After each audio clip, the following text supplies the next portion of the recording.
Maths foundation के physics के class में आप सभी का स्वागत है। मैं इरफान आलम आज आपके सामने लेकर आया हूं झारखंड एकेडमिक काउंसिल ने क्लास 11 के टर्म 2 का मॉडल क्वेश्चन रिलीज किया है। आज मैं आपको इसी मॉडल क्वेश्चंस का सॉल्यूशन बताने वाला हूं। अगर आप इस मॉडल क्वेश्चंस को स्टडी करेंगे तो आपको यह पता चलता है कि झारखंड एकेडमिक काउंसिल टर्म 2 में भी 35 मार्क्स का ही एग्जाम कंडक्ट करेगी। 35 मार्क्स, ये 35 मार्क्स आपको 3 ग्रुप्स में बटे हुए हैं। पहला ग्रुप कहलाता है ग्रुप ए। फर्स्ट ग्रुप का जो क्वेश्चन है वो है ग्रुप ए। ग्रुप ए में टोटल नंबर ऑफ क्वेश्चंस 7 है और आपको सिर्फ और सिर्फ 5 क्वेश्चंस का आंसर करना है। Answer any 5 questions, answer any 5 out of 7, answer any 5 questions, 5 questions out of 7, out of 7। अगर आपने 5 क्वेश्चंस को करेक्टली आंसर कर दिया है तो हर एक क्वेश्चंस के लिए आपको 1 मार्क्स दिया जाता है। अगर आपने 5 क्वेश्चंस को करेक्टली आंसर किया है तो आप यहां पर 5 मार्क्स सिक्योर कर पाएंगे। उसके बाद दूसरा जो सेक्शन है वो सेक्शन बी है। ये सेक्शन बी, इस सेक्शन में भी आपको टोटल नंबर ऑफ क्वेश्चंस 7 है। ग्रुप ए में जो क्वेश्चंस हैं उनमें हर एक क्वेश्चंस के लिए आपको 1 मार्क्स दिया जाएगा, लेकिन ग्रुप बी में जो क्वेश्चंस हैं उनमें हर एक क्वेश्चंस के लिए आपको 3 मार्क्स दिया जाएगा। Answer any 5, any 5 out of 7, of 7। अगर आपने 5 क्वेश्चंस को करेक्टली आंसर किया है तो 3 मार्क्स वाले 5 क्वेश्चंस हैं, यहां से आप 15 मार्क्स स्कोर कर पाएंगे।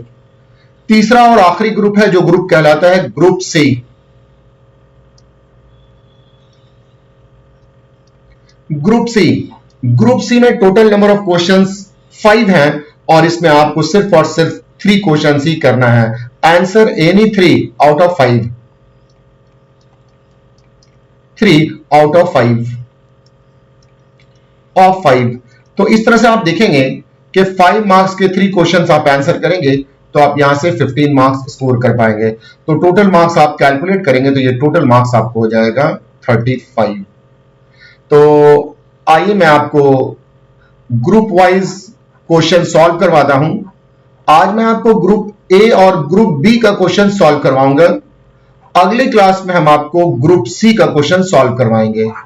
तो हम आपको पेश करते हैं ग्रुप ए का क्वेश्चन नंबर 1। आपके सामने क्वेश्चन नंबर 1 हाजिर है। एक बार आप ग्रुप ए का क्वेश्चन नंबर 1 देखेंगे। ग्रुप ए का क्वेश्चन नंबर 1 ये कहता है state Newton's law of gravitation. ये जो क्वेश्चन है ये चैप्टर नंबर 8 जिसका नाम है ग्रेविटी एंड ग्रेविटेशन, वहां से लिया गया है। आपसे पूछा गया है कि state Newton's law of gravitation आपने पढ़ा है। सपोज कीजिए कि ये एक पार्टिकल जिसका मास m1 है और ये दूसरा पार्टिकल जिसका मास m2 है। तो न्यूटन्स का लॉ ऑफ ग्रेविटेशन ये कहता है एवरी पार्टिकल ऑफ यूनिवर्स, दुनिया का हर एक पार्टिकल दुनिया के हर दूसरे पार्टिकल को अपनी तरफ अट्रैक्ट करता है। Every particle of universe attracts every other particle in the universe. Universe का हर एक पार्टिकल दूसरे हर एक पार्टिकल को अपनी तरफ अट्रैक्ट करता है। जब ये अट्रैक्ट करता है तो एक फोर्स लगाएगा। ये फोर्स डायरेक्टली प्रोपोर्शनल होता है प्रोडक्ट ऑफ देयर मास के। किसी भी 2 पार्टिकल के बीच जो फोर्स ऑफ अट्रैक्शन होगा ये डायरेक्टली प्रोपोर्शनल होगा प्रोडक्ट ऑफ मास के। लेकिन ये फोर्स जो होता है वो इनवर्सली प्रोपोर्शनल होता है स्क्वायर ऑफ डिस्टेंस के। तो Newton's law of gravitation states that every particle attracts every other particles in the universe with a force that is directly proportional to product of their masses। And inversely proportional to square of distance between them. मतलब किसी भी दो particles के बीच जो attraction का force होगा वो directly proportion होता है प्रोडक्ट ऑफ मास के, लेकिन इनवर्सली प्रोपोर्शन होता है स्क्वायर ऑफ डिस्टेंस के। तो ये पहला क्वेश्चन था जो कि ग्रेविटी एंड ग्रेविटेशन से है। अब चले आएंगे क्वेश्चन नंबर 2 पर। क्वेश्चन नंबर 2 में आपसे पूछा गया है right any one difference between G and G. यहां पर दो तरह का जी है, एक स्मॉल जी है और एक कैपिटल जी है।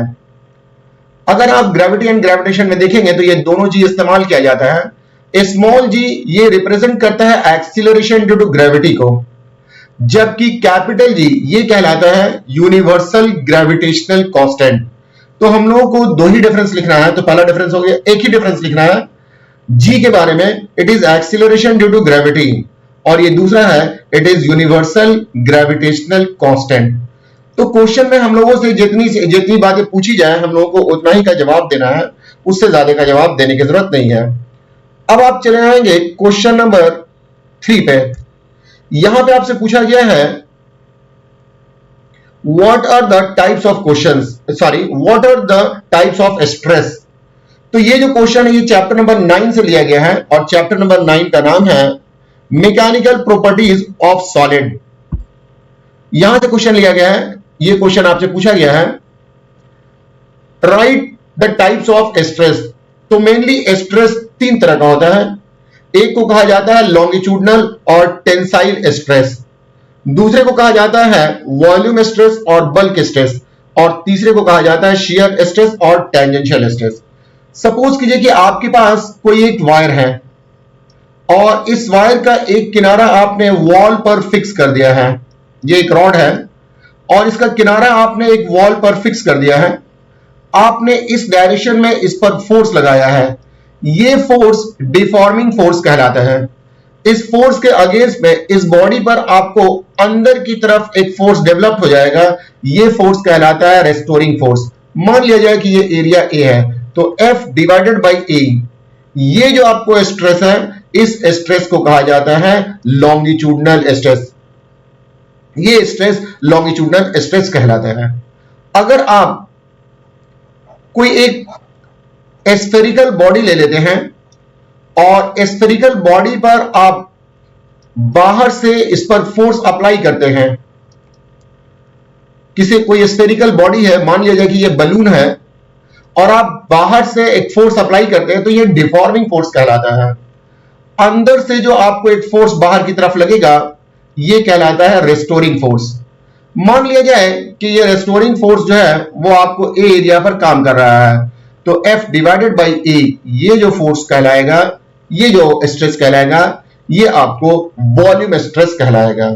और एक तीसरा स्ट्रेस होता है जो कि आपको टेंजेंशियल स्ट्रेस कहलाता है।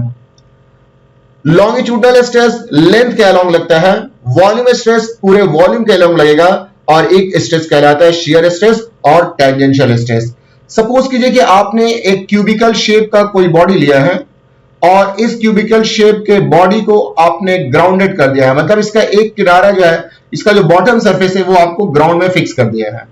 अब आप इस बॉडी पर इस डायरेक्शन में एक फोर्स लगाएंगे, ये डिफॉर्मिंग फोर्स होगा, इसके अगेंस्ट में एक फोर्स होगा, यह रेस्टोरिंग फोर्स होगा। मान लिया जाए कि इस साइड का एरिया ए है, तो F बाई ए, इसको कहा जाता है शेयरिंग स्ट्रेस। तो स्ट्रेस 3 तरह का होगा, एक कहलाता है लॉन्गिट्यूडनल और टेंसाइल स्ट्रेस, दूसरा कहलाता है वॉल्यूम स्ट्रेस और बल्क स्ट्रेस। इसे ही हम लोग नॉर्मल स्ट्रेस के नाम से भी जानते हैं, नॉर्मल स्ट्रेस। और तीसरा जो स्ट्रेस है वो कहलाता है शियर स्ट्रेस और टेंजेंशियल स्ट्रेस। आइए नेक्स्ट हम लोग चले आते हैं why rain drops are spherical in shape. ये वाला जो क्वेश्चन है ये क्वेश्चन चैप्टर नंबर 10 से है, जिसका नाम है बल्क प्रॉपर्टीज ऑफ लिक्विड। जितने भी आप देखेंगे लिक्विड के स्मॉल ड्रॉप्स, ये स्मॉल ड्रॉप्स आपको स्फेरिकल शेप के होते हैं, और स्फेरिकल शेप होने का मुख्य कारण जो है वो आपको सरफेस टेंशन है। तो rain drops are spherical in shape due to surface tension of water. Water का एक सरफेस टेंशन होता है जिसकी वजह से ये आपको स्फेरिकल शेप के होते हैं। आइए नेक्स्ट आते हैं, क्वेश्चन नंबर 5 में लिखा हुआ है difference between isothermal process and adiabatic process. ये आपको थर्मोडायनेमिक्स से लिया गया है। ये क्वेश्चन थर्मोडायनेमिक्स में आपको पढ़ाया गया है कि प्रोसेस, थर्मोडायनेमिकल प्रोसेस 4 टाइप्स के होते हैं। एक आइसोथर्मल प्रोसेस है, दूसरा एडियाबेटिक प्रोसेस है, तीसरा आइसोबैरिक प्रोसेस है और चौथा आइसोकोरिक प्रोसेस है। तो ये 4 टाइप्स ऑफ आइसोथर्मल प्रोसेस होते हैं। इसमें आपसे आइसोथर्मल और एडियाबेटिक के बारे में पूछा गया है। आइसोथर्मल, आइसो के मतलब होता है सेम और थर्म के मतलब होता है टेम्परेचर। एक ऐसा थर्मोडायनेमिकल प्रोसेस जिसमें कि सिस्टम का टेम्परेचर कांस्टेंट हो, एक ऐसा थर्मोडायनेमिकल प्रोसेस जिसमें कि सिस्टम का टेम्परेचर कांस्टेंट हो, ऐसे जो है सिस्टम, ऐसे प्रोसेस को कहा जाता है isothermal process. It is a thermodynamical process in which temperature of system remains constant. Adiabatic process एक ऐसा प्रोसेस जिसमें सिस्टम का हीट कांस्टेंट होता है, मतलब सिस्टम ना तो बाहर से हीट लेता है ना ही बाहर को हीट देता है, बल्कि पूरा का पूरा हीट हमेशा कांस्टेंट रहता है। ऐसे प्रोसेस को कहा जाता है एडियाबेटिक प्रोसेस। तो isothermal it is thermodynamical process in which temperature of system remains constant. It is a thermodynamical process in which heat of system remains constant. चूंकि 1 मार्क्स का क्वेश्चन है इसलिए 1 डिफरेंस बताना काफी हो जाएगा। आइए नेक्स्ट आते हैं, give example of periodic motion which is not oscillatory. अगर आप सिंपल पेंडुलम की बात करेंगे और इसके बॉब को आप इधर ला करके खींचेंगे तो ये इस तरीके से ओसिलेट करता है। ये मोशन ओसिलेटरी भी कहलाता है, ये पीरियोडिक मोशन है और ओसिलेटरी है। लेकिन हम लोगों को बताना है एक ऐसा मोशन जो पीरियोडिक तो है बट नॉट ओसिलेटरी। तो आपको मालूम है अर्थ के बारे में, अर्थ अपने एक्सिस पर रोटेट करता है और 24 घंटे में ये अपना रोटेशन कंप्लीट कर लेता है, मतलब एवरी 24 आवर्स के बाद इसका रोटेशन रिपीट होता है। तो ये पीरियोडिक तो है बट नॉट ओसिलेटरी है। तो ये एग्जांपल हो जाएगा, give the example of periodic motion which is not oscillatory. तो रोटेशन ऑफ अर्थ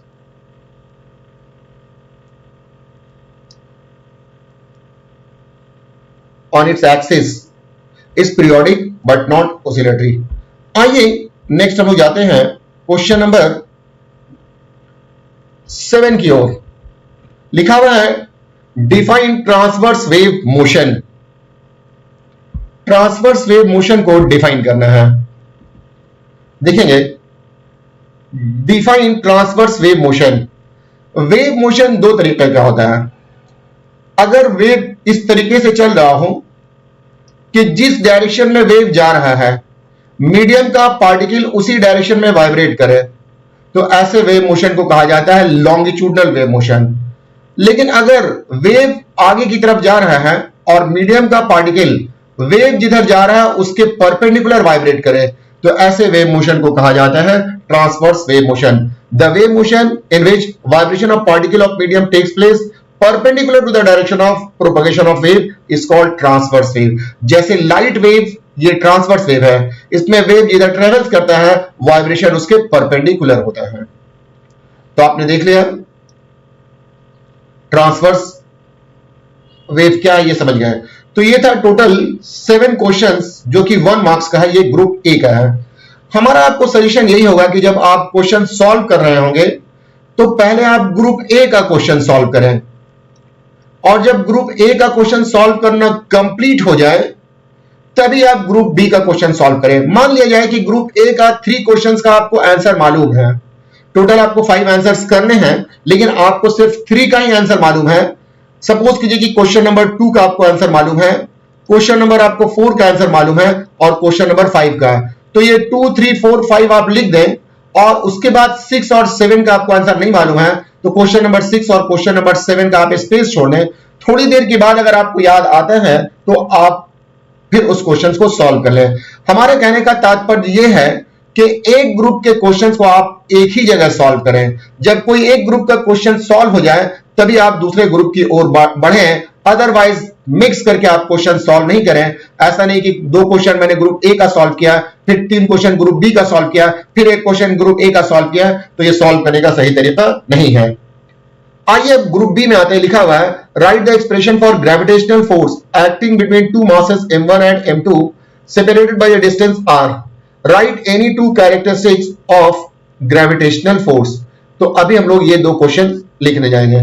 आपको मालूम है कि अगर ये एक मास m1 है और दूसरा मास m2 है, तो इन 2 मास के बीच एक फोर्स लगता है।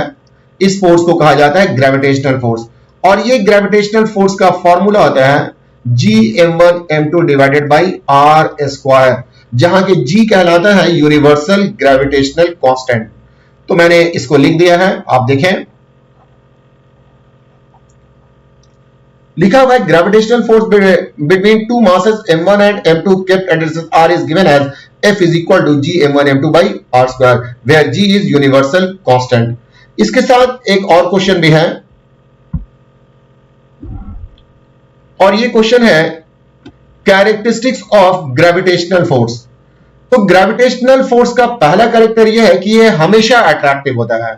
अगर आपने यहां पर एक मास रखा है m1 और ये मास रखा है m2, तो m1 m2 को अपनी तरफ पुल करेगा और m2 m1 को अपनी तरफ पुल करेगा, मतलब इन 2 मास के बीच में हमेशा अट्रैक्शन होगा। तो ग्रेविटेशनल फोर्स हमेशा अट्रैक्टिव होता है। ये पहला इसका जो है कैरेक्टरिस्टिक्स है। उसके बाद है इट इज सेंट्रल फोर्स। दूसरा कैरेक्टरिस्टिक्स है सेंट्रल फोर्स, मतलब ग्रेविटेशनल फोर्स 2 मास के सेंटर को ज्वाइन करने वाले लाइन पर काम करता है। जैसे सपोज कीजिए कि आपके पास यहां पर एक मास m है, यहां पर एक मास m1 है और यहां पर एक मास m2 है। अब हम लोग मास m पर फोर्स का डायरेक्शन मालूम करना चाहते हैं। तो m पर m1 के कारण भी फोर्स लगेगा और m पर m2 के कारण भी फोर्स लगेगा। m पर m1 के कारण किस डायरेक्शन में फोर्स लगेगा, ये जानने के लिए पहले आप दोनों के सेंटर को ज्वाइन कर दें, क्योंकि ये सेंट्रल फोर्स है। अब अट्रैक्शन होगा, तो चूंकि इन 2 मास के बीच में अट्रैक्शन होगा, वो अट्रैक्शन इसी लाइन पर होगा, ये फोर्स F1 हो जाएगा। उसी तरह से m2 भी इस पर फोर्स लगाएगा, तो आप फोर्स का डायरेक्शन जानने के लिए सेंटर को ज्वाइन कर दें। ये m2 m को अपनी तरफ पुल करेगा, तो ये आपको हो जाएगा F2। तो सेंट्रल फोर्स के कारण किसी एक मास पर दूसरे मास के कारण किस डायरेक्शन में फोर्स लगेगा, आप ये मालूम कर सकते हैं। ये ग्रेविटेशनल फोर्स का कैरेक्टरिस्टिक्स है कि ये अट्रैक्टिव भी होता है और दूसरा ये सेंट्रल फोर्स है।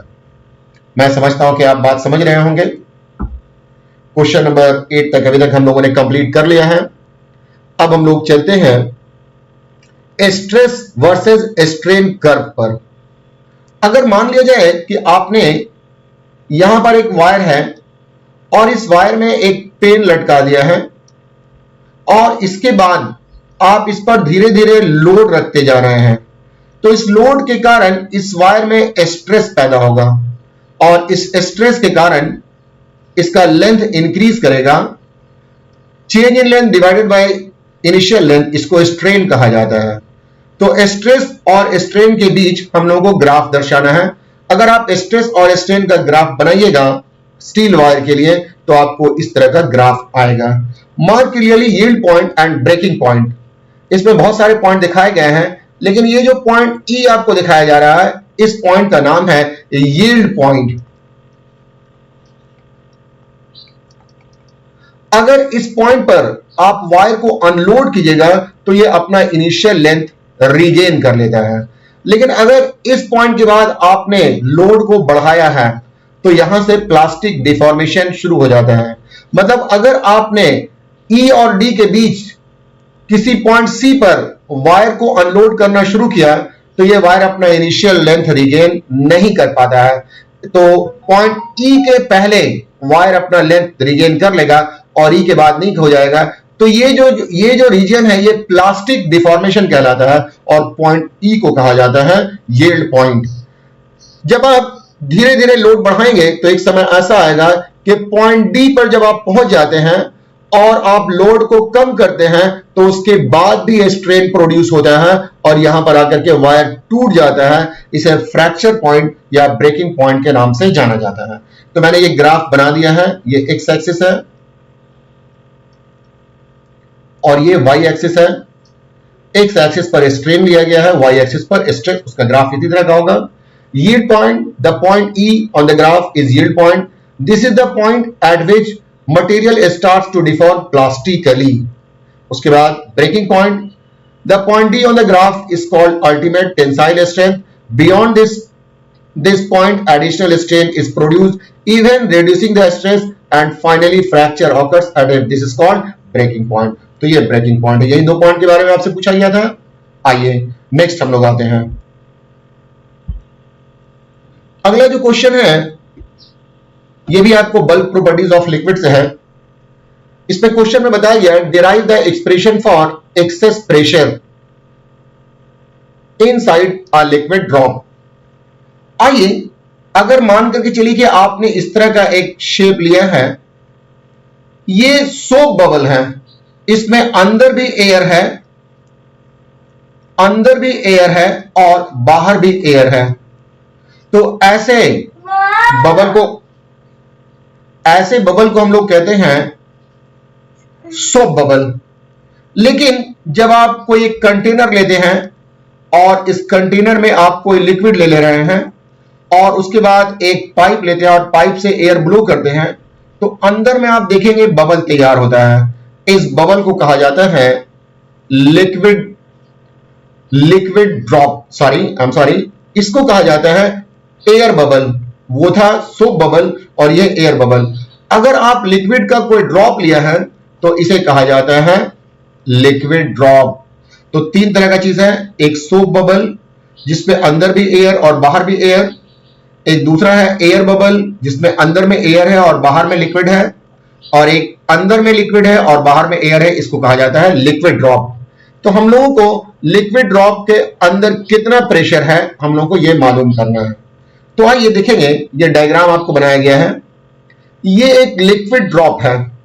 लिक्विड ड्रॉप में अंदर से बाहर की तरफ एक प्रेशर काम करता है, जिस प्रेशर को कहा जाता है PI। एटमॉस्फेयर के वजह से और सरफेस टेंशन की वजह से बाहर से अंदर की तरफ एक प्रेशर काम करता है। एटमॉस्फेयर एंड टेंशन ये दोनों मिला करके अंदर की तरफ प्रेशर लगाता है। इस प्रेशर को कहा जाता है pressure from outside in inward direction. तो एक अंदर से प्रेशर बाहर की तरफ लगता है और एक बाहर से प्रेशर अंदर की तरफ लगता है। तो आइए लिखा है PI pressure from inside in outward direction, PO pressure from outside in inward direction. अब आप देखेंगे अंदर और बाहर दो प्रेशर लग रहा है और डेल्टा R ये increase in radius of liquid drop है, यहां से यहां इंक्रीज किया है। तो नेट आउटवर्ड प्रेशर जो हो जाएगा वो PI माइनस PO हो जाएगा। अब आप देखेंगे इस लिक्विड ड्रॉप का रेडियस R है, ये स्फेरिकल शेप का है और स्फीयर का सरफेस एरिया होता है पाई R स्क्वायर। और आप जानते हैं कि अगर प्रेशर को एरिया से मल्टीप्लाई कर दें तो आपको फोर्स मिलता है। तो प्रेशर डिफरेंस आ गया है PI minus PO, area 4 pi R square है। तो नेट आउटवर्ड प्रेशर ये हो जाएगा और आउटवर्ड फोर्स जो हो जाएगा, आउटवर्ड फोर्स ये फोर्स हो जाएगा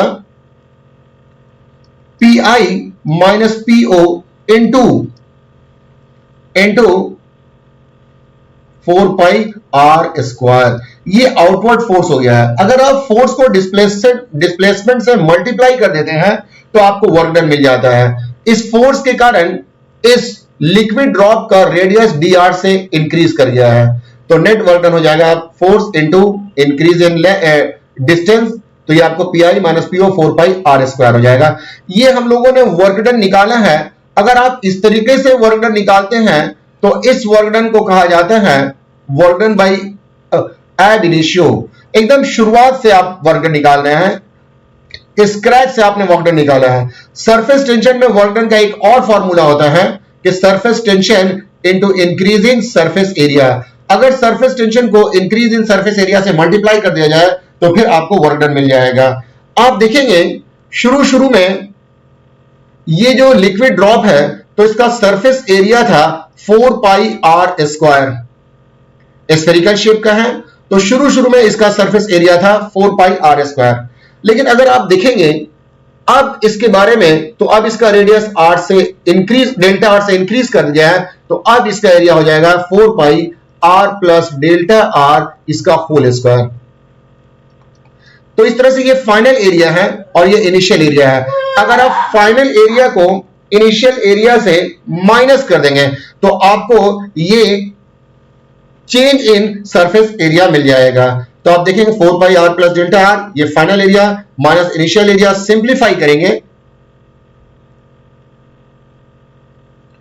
जब आप एरिया को सिंप्लीफाई करेंगे,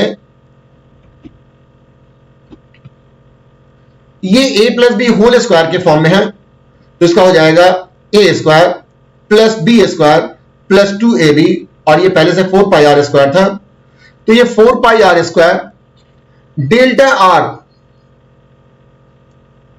ये डेल्टा r का स्क्वायर है, होल स्क्वायर नहीं है, ये डेल्टा r का स्क्वायर है। डेल्टा r अपने आप में एक बहुत छोटा नंबर है, किसी भी छोटे नंबर का आप स्क्वायर करते हैं तो ये और भी छोटा हो जाता है। तो डेल्टा r का अगर आप स्क्वायर करेंगे तो ये नेग्लिजिबली स्मॉल हो जाएगा इन कंपैरिजन टू r। तो हम लोगों ने 4 pi r square delta r neglect कर दिया, ये 4 को 2r से मल्टीप्लाई करेंगे तो 8 पाई r इंटू डेल्टा r आ जाएगा, और ये 4 पाई r स्क्वायर है, इसको अगर आप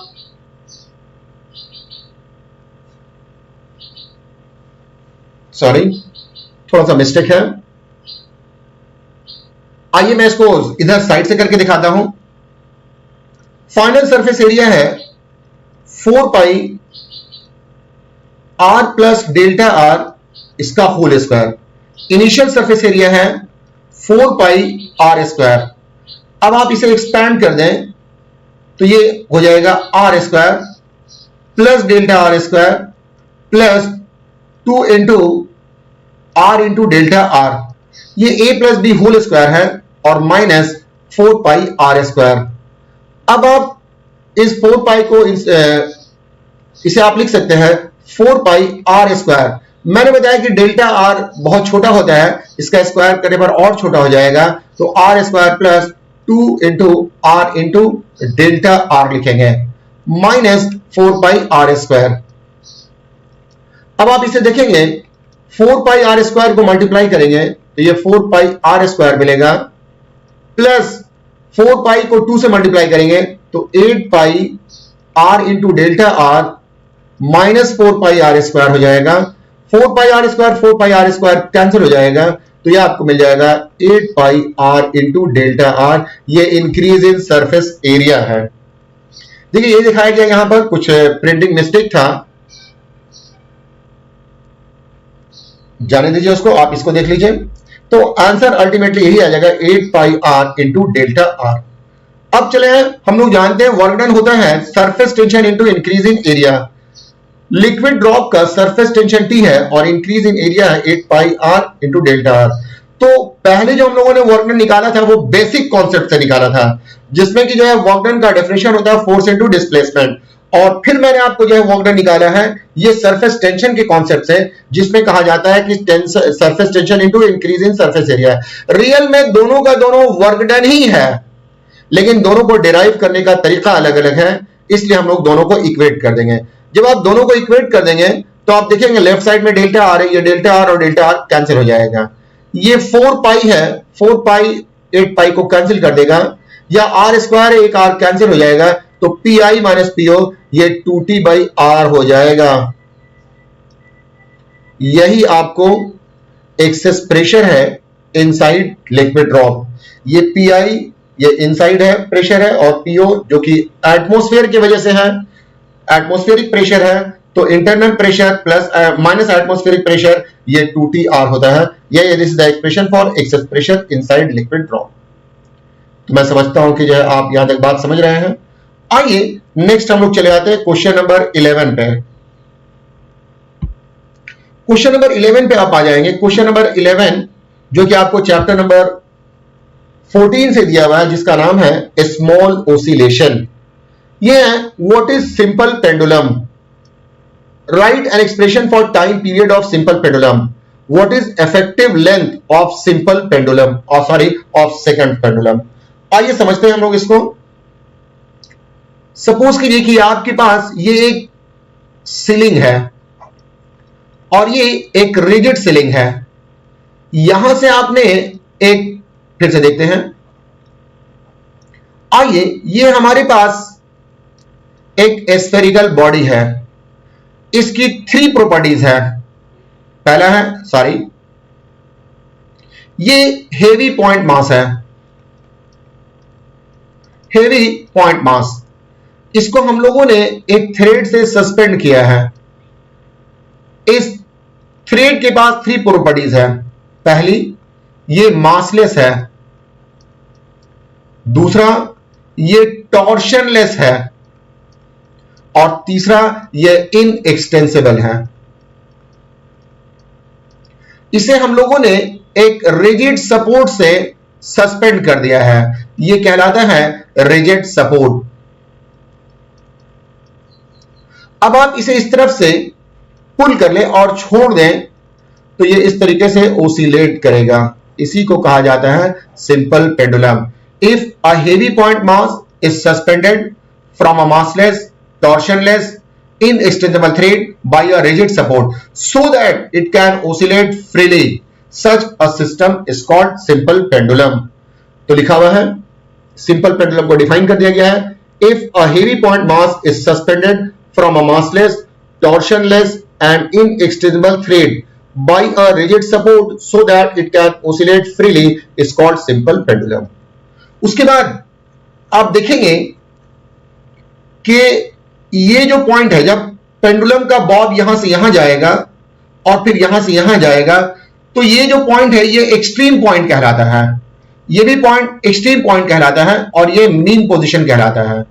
अगर पेंडुलम का बॉब एक एक्सट्रीम पॉइंट से दूसरे एक्सट्रीम पॉइंट पर जाता है और दूसरे एक्सट्रीम पॉइंट से उसी पॉइंट पर लौट करके वापस आ जाता है, तो ऐसा करने में जो टाइम लगता है उसे टाइम पीरियड ऑफ ओसिलेशन कहते हैं। तो time T of simple pendulum of length L is given as, एक एक्सट्रीम पॉइंट से दूसरे एक्सट्रीम पॉइंट पर जाएगा और दूसरे एक्सट्रीम पॉइंट से सेम एक्सट्रीम पॉइंट पर आ जाएगा। इसको करने में जो टाइम लगता है वो time period of oscillation of simple pendulum कहलाता है। और ये टाइम पीरियड का फॉर्मूला होता है T = 2 पाई √L/G। मतलब time period of oscillation of simple pendulum सिर्फ और सिर्फ 2 बातों पर डिपेंड करता है, एक लेंथ ऑफ पेंडुलम पर और दूसरा है एक्सीलरेशन ड्यू टू ग्रेविटी पर। नेक्स्ट है, थर्ड क्वेश्चन इसमें है, What is effective length of second pendulum? अगर किसी पेंडुलम का बॉब यहां से यहां एक एक्सट्रीम पोजीशन से दूसरे एक्सट्रीम पोजीशन पर जाए और लौट कर उसी एक्सट्रीम पोजीशन पर आ जाए, तो इतने में जो टाइम, अगर ये जो इसका टाइम पीरियड 2 सेकेंड्स हो जाए, 2 सेकेंड्स, तो ऐसे पेंडुलम को कहा जाता है सेकेंड्स पेंडुलम। वो एक ऐसा पेंडुलम जिसका time period of oscillation 2 seconds हो, यह सेकेंड्स पेंडुलम कहलाता है। अगर आप इस पॉइंट के बारे में बात करेंगे तो ये कहलाता है पॉइंट ऑफ सस्पेंशन, और ये जो पॉइंट है ये कहलाता है point of oscillation. Point of suspension और पॉइंट ऑफ ऑसिलेशन के बीच के डिस्टेंस को कहा जाता है effective length of simple pendulum. फिर से बोलें, पॉइंट ऑफ सस्पेंशन और पॉइंट ऑफ ऑसिलेशन के बीच के डिस्टेंस को इफेक्टिव लेंथ कहा जाता है। और सेकंड्स पेंडुलम में इफेक्टिव लेंथ का वैल्यू 99.39 सेंटीमीटर होता है, अगर G का वैल्यू हम लोग 9.8 लेते हैं तो।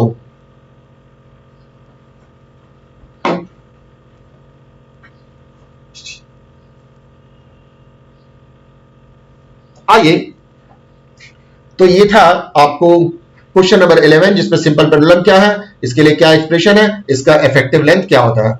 आइए हम लोग आगे की तरफ चलते हैं, कुछ और सीखते हैं।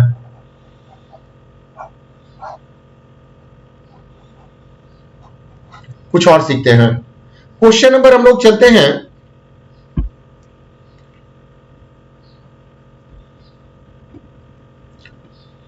Obtain the expression for work done during an isothermal process. मैंने बताया था कि आइसोथर्मल प्रोसेस एक ऐसा थर्मोडायनेमिकल प्रोसेस है जिसमें कि सिस्टम का टेम्परेचर कांस्टेंट रहता है।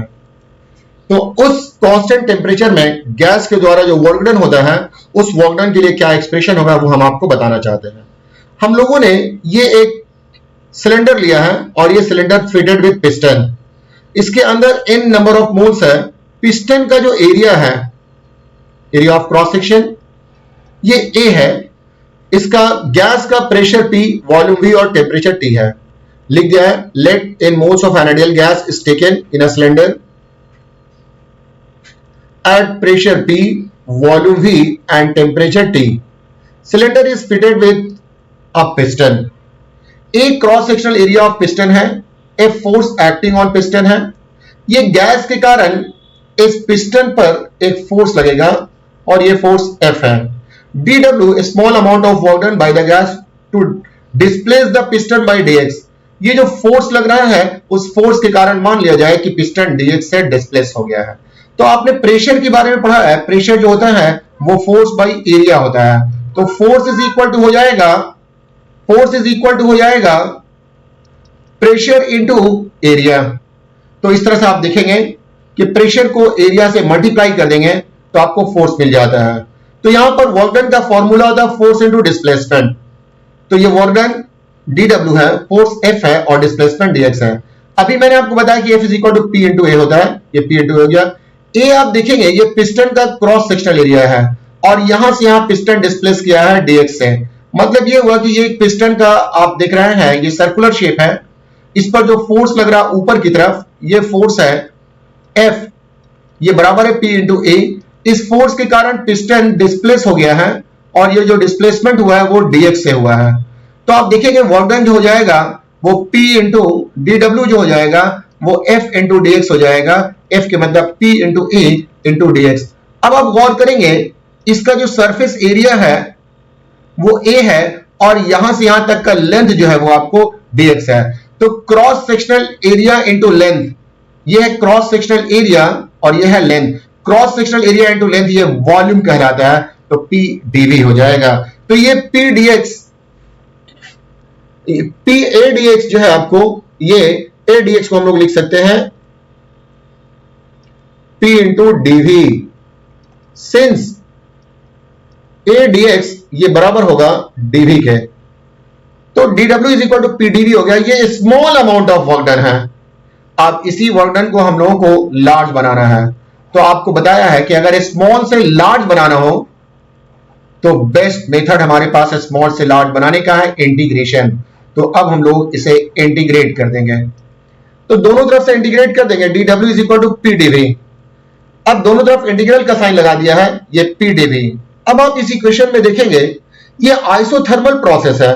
तो आइसोथर्मल प्रोसेस में टेम्परेचर कांस्टेंट होता है. तो इस इंटीग्रल में P और dv है और ये दोनों का दोनों वेरिएबल होगा, प्रेशर भी वेरिएबल होगा और वॉल्यूम भी वेरिएबल होगा. और टू वेरिएबल्स का इंटीग्रेशन हम लोग नहीं जानते हैं तो हम लोगों को इसे वन वेरिएबल में कन्वर्ट करना पड़ेगा. एक इक्वेशन ऑफ स्टेट कहलाता है जो PV is equal to RT होता है. अगर PV is equal to RT होगा तो P is equal to nRT by V हो जाएगा. तो मैंने P के बदले में nRT बाई V पुट कर दिया है क्योंकि इसे सिंगल वेरिएबल में कन्वर्ट करना चाहते हैं. तो अब आप देखेंगे n नंबर ऑफ मोल्स ये constant, R universal gas constant है और T क्योंकि आइसोथर्मल प्रोसेस है इसलिए टेम्परेचर T भी कांस्टेंट होगा. नतीजा जो भी चीज कांस्टेंट होता है उसे इंटीग्रल साइन के बाहर कर लिया जाता है. जो भी चीज कांस्टेंट होगा उसे इंटीग्रल साइन के बाहर कर लिया जाएगा. तो आप देख रहे हैं nRT को मैंने इंटीग्रल साइन के बाहर कर लिया है. अब हम लोगों को फॉर्मूला मिला है dv बाई v. आप जानते हैं dx बाई x. अगर आप log x को डिफरेंशिएट करते हैं, तो 1 बाई x मिलता है. इसका मतलब यह हुआ कि 1 बाई x को अगर आप इंटीग्रेट करेंगे तो आपको log x मिल जाएगा. फिर से जान लें, अगर किसी चीज को इंटीग्रेट करना हो तो पहले आप देखेंगे कि वो किस चीज का डिफरेंशिएशन है. तो हम लोग को dv बाई v इसको इंटीग्रेट करना है तो इसको जानना होगा कि ये किस चीज का डिफरेंशिएशन है. अगर आप log v को डिफरेंशिएट करेंगे तो ये आपको मिलेगा 1 बाई v. इसका मतलब हुआ कि अगर 1 बाई v को आप इंटीग्रेट करेंगे तो आप 1 बाई v है और 1 बाई v को इंटीग्रेट करेंगे तो log v मिल जाएगा. इसका जो है ये यहां पर आ जाएगा. अब आप देखेंगे कि ये v का दो वैल्यू है. एक अपर लिमिट है v2 और लोअर है v1. एक बार इस v के बदले में v2 पुट करेंगे और एक बार इस v के बदले में v1 पुट करेंगे तो log v2 minus log v1 हो गया. ये log m minus log n है, log m minus log n. और आपने पढ़ा है कि log m minus log n होता है log m by n, m by n। इसी कॉन्सेप्ट को यूज करके यहां पर हम लोगों ने लिखा log v2 divided by v1 with the base e।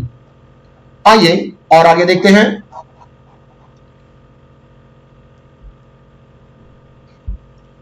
Isothermal process में आपने पढ़ा होगा कि PV is equal to constant. Isothermal process में PV is equal to constant होता है। इसका मतलब यह हुआ कि P1 V1 ये बराबर हो जाएगा P2 V2 के। इसका मतलब यह हुआ कि P1 बाई P2 ये बराबर हो जाएगा V2 बाई V1 के।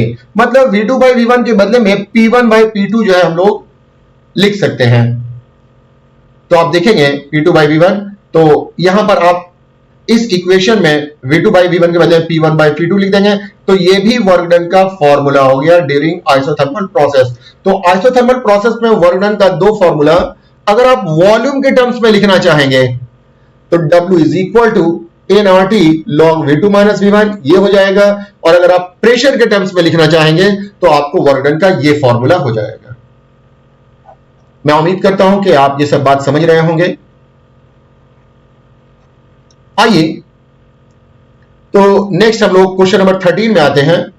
लिखा हुआ है define the terms specific heat capacity, latent heat capacity, principal of calorimetry. तो आइए सबसे पहले हम लोग आते हैं स्पेसिफिक हीट कैपेसिटी पे। सपोज कीजिए कि आपने किसी भी सब्सटेंस का 1 किलोग्राम लिया है। 1 किलो मास को यूनिट मास कहते हैं। अब आप इसका टेम्परेचर 1 डिग्री सेल्सियस से इंक्रीज करना चाहते हैं। यूनिट मास ऑफ सब्सटेंस, इसका टेम्परेचर 1 डिग्री सेल्सियस से इंक्रीज करना चाहते हैं, तो 1 डिग्री सेल्सियस से इंक्रीज करने के लिए आपको कुछ हीट की जरूरत होगी। तो किसी भी सब्सटेंस के यूनिट मास का टेम्परेचर 1 डिग्री सेल्सियस से इंक्रीज करने के लिए जितने हीट की जरूरत होती है उसी हीट को कहा जाता है specific heat capacity. The amount of heat energy required to increase the temperature of unit mass of substance by 1 degree Celsius is called a specific heat capacity. It is measured in, इसे आप calorie में major करेंगे तो लिखेंगे calorie पर ग्राम पर degree Celsius, और अगर आप SI यूनिट मेजर करेंगे तो जूल पर केजी पर डिग्री सेल्सियस। उसके बाद है लैटेंट हीट कैपेसिटी। नेक्स्ट आ जाएंगे लैटेंट हीट कैपेसिटी। आइए सपोज कीजिए कि आपके पास ये एक कंटेनर आपने लिया है और इस कंटेनर में 1 kg आइस है। 1 kg आइस है और इसका टेम्परेचर 0 डिग्री सेल्सियस है। अब आप इस 1 kg आइस को 1 kg वाटर में कन्वर्ट करते हैं और इसका टेम्परेचर 0 डिग्री सेल्सियस ही रहता है। तो आप देखेंगे कि ये सॉलिड स्टेट से लिक्विड स्टेट में जा रहा है। तो किसी भी सब्सटेंस का स्टेट चेंज के दौरान, यूनिट मास ऑफ सब्सटेंस का स्टेट चेंज के दौरान जो हीट एब्जॉर्ब होता है या जो हीट इवॉल्व होता है, इसी हीट को कहा जाता है लैटेंट हीट कैपेसिटी। फिर से जान लें, कोई भी सब्सटेंस जब उसका यूनिट मास ले, उस यूनिट मास का स्टेट चेंज हो रहा हो कांस्टेंट टेम्परेचर पे, तो उसमें हीट या तो इवॉल्व होता है या एब्जॉर्ब होता है। तो जितने अमाउंट से हीट इवॉल्व होगा या जितने अमाउंट से हीट एब्जॉर्ब होगा, इसी को कहा जाता है latent heat capacity. The amount of heat energy evolve और absorb during the change of state of substance at constant temperature is called latent heat capacity. ये कहलाता है लैटेंट हीट कैपेसिटी। उसके बाद प्रिंसिपल ऑफ कैलोरीमेट्री। सपोज कीजिए कि आपके पास कोई एक बॉडी है और ये इस बॉडी का सराउंडिंग है। मान लिया जाए कि बॉडी का टेम्परेचर सराउंडिंग के टेम्परेचर से ज्यादा है, तो ये बॉडी हीट लॉस करेगी। बॉडी का टेम्परेचर सराउंडिंग के टेम्परेचर से ज्यादा है तो ये बॉडी हीट लॉस करेगी। मान लिया जाए कि बॉडी का टेम्परेचर 70 डिग्री सेल्सियस है और सराउंडिंग का टेम्परेचर जो है वो 30 डिग्री सेल्सियस है, तो ये बॉडी हीट लॉस करेगी। ये बॉडी जितना हीट लॉस करेगी, इसका सराउंडिंग उतना ही हीट गेन करेगा। तो total heat loss by a body is equal to total heat gain by its surrounding. इस चीज को कहा जाता है theory of calorimetry. Total heat loss by a body is equal to total heat gain by its surrounding. ये principle of calorimetry या theory of calorimetry के नाम से जाना जाता है। आइए आखिरी क्वेश्चन हम आपको बताते हैं क्या है। लिखा हुआ है transverse harmonic wave on a string is described bye. एक हार्मोनिक वेव का इक्वेशन दिया हुआ है yxt 3.0 sin 36t 0.018x plus pi by 2 where x and y in centimetre. यहां पर जो x आपको दिखाया गया, ये y दिखाया गया, ये सेंटीमीटर में है, t आपको सेकंड्स में दिया गया, ये जो t है ये सेकंड्स में है। The positive direction of x is from left to right.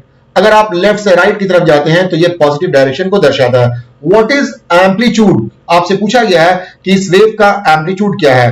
What is it's frequency, इस वेव की फ्रीक्वेंसी क्या है, और what is it's initial phase at origin. तो आप देखना चाहेंगे इस वेव के बारे में कि इस वेव का एम्पलीट्यूड क्या है और इसकी फ्रीक्वेंसी कितनी है। तो सबसे पहले आप जो वेव का इक्वेशन दिया हुआ है वो आप लिख दें। वेव का इक्वेशन है yxt 3.0 sin 36t plus 0.18x plus pi by 2। आपको जो इक्वेशन ऑफ वेव होता है किसी स्ट्रिंग में, वेव का जो इक्वेशन होगा उस इक्वेशन का फॉर्मूला होता है yxt a sin omega t plus kx plus pi by 2। ये जो a है ये एम्पलीट्यूड ऑफ वेव कहलाता है, ओमेगा ये एंगुलर फ्रीक्वेंसी कहलाती है, कि ये वेव प्रोपगेशन वेक्टर कहलाता है, और फाई को कहा जाता है इनिशियल फेज। अब आप कंपेयर करेंगे, आपसे पूछा गया एम्पलीट्यूड, तो साइन के पहले जो चीज होता है वही एम्पलीट्यूड होता है। देख साइन के पहले, इसका मतलब कि इसका जो एम्पलीट्यूड है वो 3 हो जाएगा। क्योंकि x और y ये सेंटीमीटर में है तो ऑब्वियसली कि a भी सेंटीमीटर में होगा, तो ये 3 सेंटीमीटर। ये जो ओमेगा है ये एंगुलर फ्रीक्वेंसी है, t के साथ जो होता है वो एंगुलर फ्रीक्वेंसी कहलाता है। आप देखेंगे t के साथ 36 है, इसलिए एंगुलर फ्रीक्वेंसी हो गई 36 रेडियन पर सेकेंड। एक और फ्रीक्वेंसी होती है जिसका नाम है लीनियर फ्रीक्वेंसी, और ये लीनियर फ्रीक्वेंसी होता है ओमेगा बाय 2 पाई। तो ओमेगा का वैल्यू 36 है और ये 2 पाई दिया हुआ है, तो 18 बाई आपको पाई आ जाएगा। 18 बाई पाई का वैल्यू 22/7, 18 इंटू 7/2। अगर आप इसे सिंप्लीफाई करेंगे तो 5.27 हर्ट्ज आ जाएगा। उसके बाद पूछा गया इनिशियल फेज एट ओरिजिन। जब आप ओरिजिन पर जाएंगे तो इसका मतलब हुआ कि x का वैल्यू आप रख देंगे 0। जब आप x का वैल्यू 0 रख देंगे और इनिशियल फेज के मतलब t का वैल्यू 0 रख देंगे तो ये वाला टर्म 0 हो जाएगा, ये वाला टर्म 0 हो जाएगा, आपको पाई बाय 2 मिलेगा। तो इनिशियल फेज जो हो जाएगा वो पाई बाय 2 है। बाय मिस्टेक ये आपको लिखा गया है 4, ये पाई बाय 2 हो जाएगा, पाई बाय 2। तो ये था आपको ग्रुप ए और ग्रुप बी के क्वेश्चंस का सॉल्यूशन। हम आपको ग्रुप सी का सॉल्यूशन इसके नेक्स्ट क्लास में देंगे। नेक्स्ट क्लास के लिए आप इंतजार करते रहें। अगर हमारा चैनल आपने सब्सक्राइब नहीं किया है तो इस तरह के लेक्चर्स को हमेशा रिसीव करने के लिए आप हमारा चैनल सब्सक्राइब कर लें। आज के लिए इतना ही है।